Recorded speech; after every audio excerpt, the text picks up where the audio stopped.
Kumusta mga brad? Maliban nga po sa mga motorsiklo, isa sa mga ginagamit ng mga tao ngayon bilang way of transportation, walang iba kundi yung mga e-bike or yung tinatawag nating electric vehicle. Sa ngayon nga po, ang dami na nagsisulputang electric bike. Sa Taiwan nga po, sikat na sikat ang brand na Gogoro. Yun yung electric vehicle na may battery swapping technology. Kumbaga, hindi mo na kailangan magantay ng ilang oras para ma-full charge siya. Segundo lang ang kailangan mo, tatakbo ka na ulit.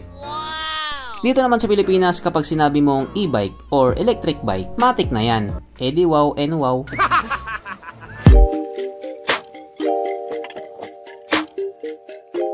Pero syempre bago tayo magpatuloy, kung bago ka pa lamang napadpad dito sa aking walang kwentang channel, huwag ka na mag-subscribe. So yun na nga, dito nga po sa Pilipinas marami na din namang electric vehicle or yung mga e-bike. At para nga po sa akin, isa sa mga pinakakilalang brand na nandito sa Pilipinas, walang iba and wow na yan. Hindi ko naman sinasabing siya ang pinaka the best. Isa lang siya sa mga pinakakilala. Pero kung sasabihin naman nating pinakamaraming e-bike, automatic China na yan. Yes po, napakarami pong electric vehicle or e-bike na nanggaling sa China. Well in fact, karamihan nga po ng mga electric vehicle na nandito sa Pilipinas, galing China yan. Kaya isa lang ibig sabihin dyan, China number 1. Kung sa pagiging high-tech nga po, nangunguna talaga ang China. Pero mukhang papalag na rin yung India. Sa ngayon nga po, talagang pangmalakasan na rin yung technology nila. Sa mga hindi nga po nakakalam, India pa lamang po ang nakakalapag sa madilim na bahagi ng buwan or yung sa may bandang South Pole na hindi pa nga po na-explore ng kahit na sino. Pero sila, nandoon na.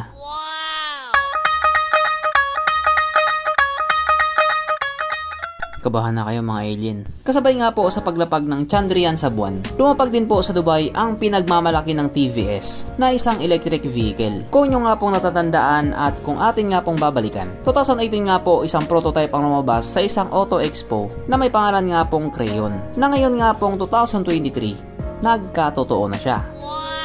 Isa na namang Indian technology na gumulat nga po sa mga tao. Marami nga po ang hindi makapaniwala na galing ito sa India. Kasi yung body design niya talagang kakaiba. At hindi din po natin may pagkakaila na ang pogi niya.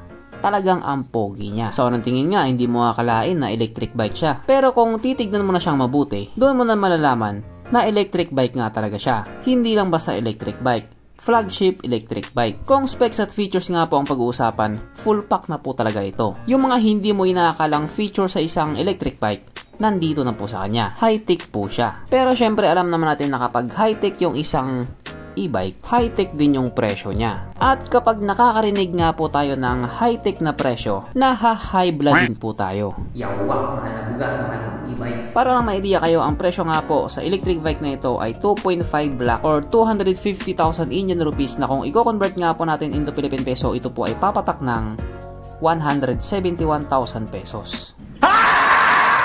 O diba?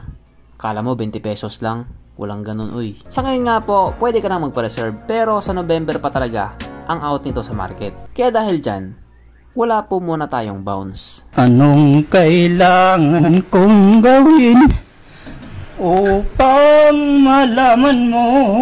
Kaya dahil dyan, marami na namang nalungkot. So hanggang dito na naman mga brad, kung may gusto ko sabihin or gusto kong idagdag doon sa mga sinabi ko, mag-comment ka na lamang sa baba. At syempre, wala po muna tayong shoutout kay Bye.